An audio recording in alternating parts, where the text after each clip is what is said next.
Hey, what's up guys? This is MTG Tournament Grinder, and on this particular evening I recorded my good friend Adam instead of myself, but we just happened to get paired up in the 4th round. So here I am on the right side of the table for a change, and we both know what deck we're playing. Like, I know that he's on Scapeshift, and he knows that I am on Goblins. And I'm off to a good start. Out of all the 1-drops, Foundry Street Denizen is my favorite. It leads to the most explosive turn 2, turn 3 kind of plays. Goblin Pile Driver. So I'm really gearing up for turn 3, it looks like. Or perhaps even later, but wouldn't it be wise to wait to burst until turn 4? I would like to do it soon, because that's just the nature of the deck. And now he has a blocker, stuck at a Tribe Elder. He'll block and then sack it before damage to go find his land. So 3 mana could be a Reckless Bushwhacker, like Goblin. Okay, Goblin Guide, triggers all around. Mog Fanatic. Okay, I remember this actually. This is a big misplay.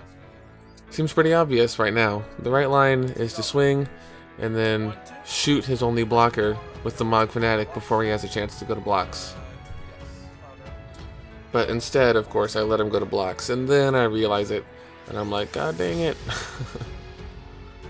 If there was Legion Loyalists, they would have like First Strike and Trample, and him blocking with a 1/1 wouldn't mean very much, but he indeed stopped all the damage from the Pile Driver. He's still at 9 already. That was a big swing, but the Pile Driver would have done. See, there were 3 other attacking goblins, so +6/+0. It was swinging for 7. He could be at 2. It sucks. It's pretty heartbreaking. Oh, extra heartbreaking. Sweltering Suns. No. No. Well, at least I don't mess this up. I sacrifice Mog Fanatic in response, and my board, the entire board, is wiped. Yeah, I'd feel a lot better if he was at 2. Gosh, let me tell you. I'm not quite sure what is in my hand, but Goblin Grenade would be that would be a cute tease.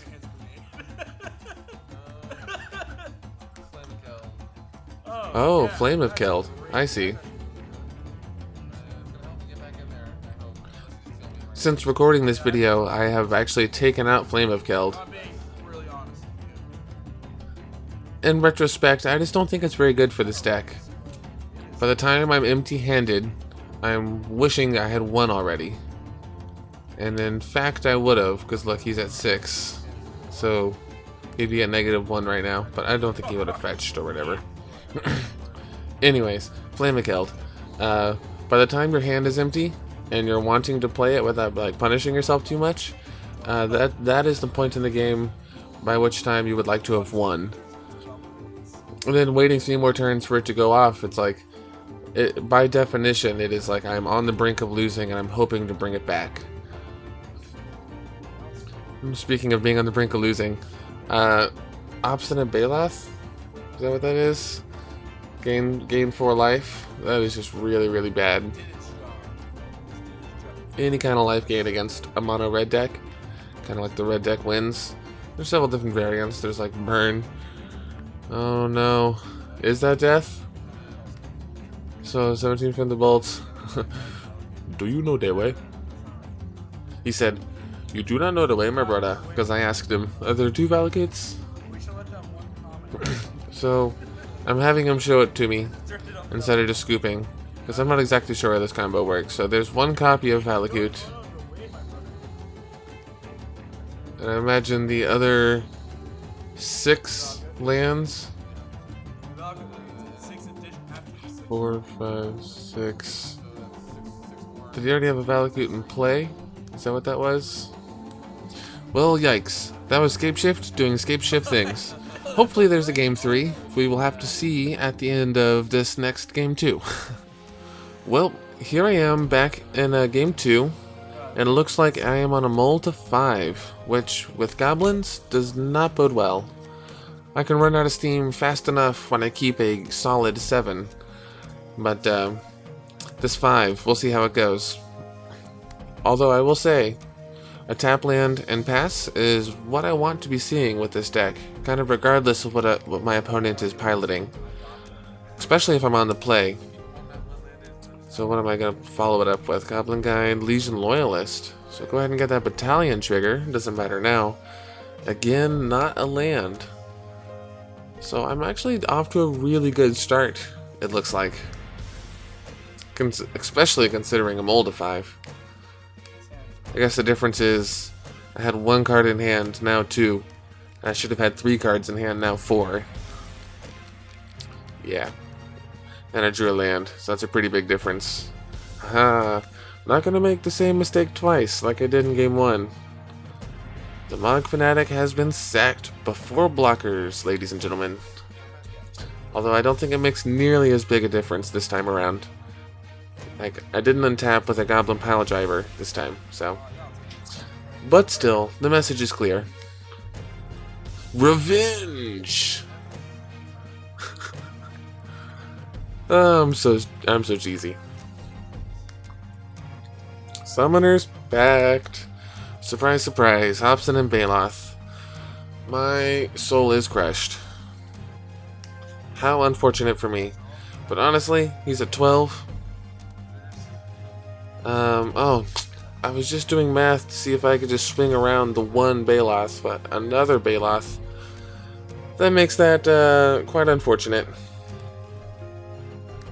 What am I saying? That is quite unfortunate. Oh, but he couldn't play it because he had to pay for Summoner's Pact. Okay, that's right. It's not as bad as I thought it was. Ooh, what was that there? That looked like a Foundry Street Denizen. Which I must say is not particularly good on this board state. I think I was hoping for a Goblin Grenade. Yeah, I was definitely hoping for a Goblin Grenade. Interesting. So he revealed a board wipe, Slagstorm, and then with the second reveal on the stack, he would prefer to shuffle it away. I guess he just is ready to close out the game, hoping to draw a Scapeshift. Or more obstinate Baloths.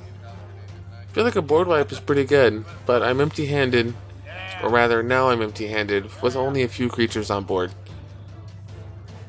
And he has 1 obstinate Baloth on the battlefield already, and I know about at least 1 more in his hand. Yeah, there it is.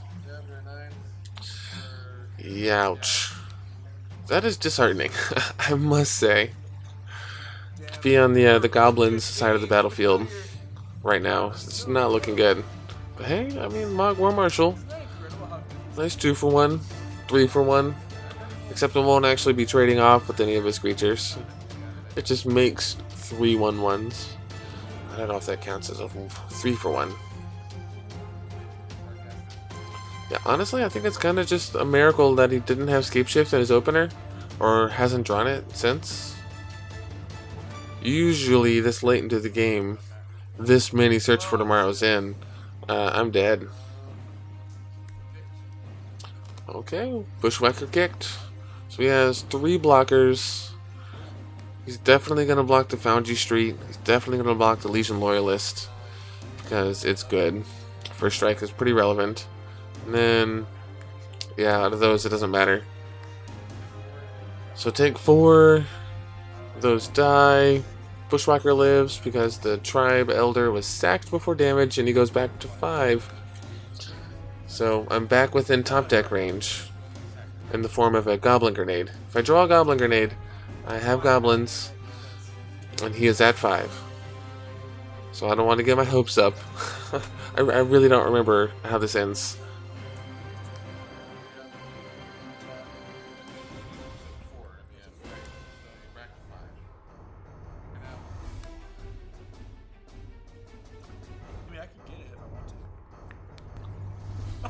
Uh-oh, Sweltering Suns it looked like. Oh gosh, not again. Does he really have 3? Is this the 3rd one? This is the 3rd one. Jeez, man.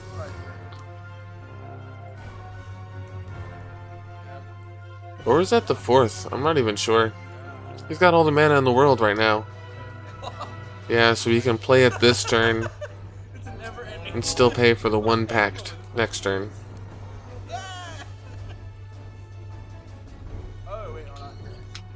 Yeah, my lonely Foundry Street isn't looking very good right now.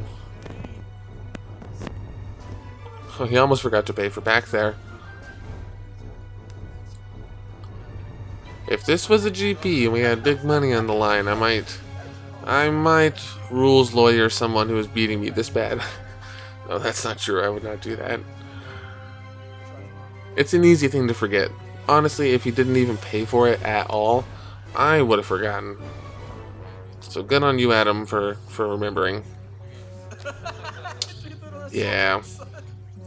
Well, I started off strong out of the gate, considering it was a mold of 5, but it did not end up coming together. And as usual, if you guys enjoy content like this, you can let me know in the comments below, and also by hitting that subscribe button. So, until next time, I'll see you then.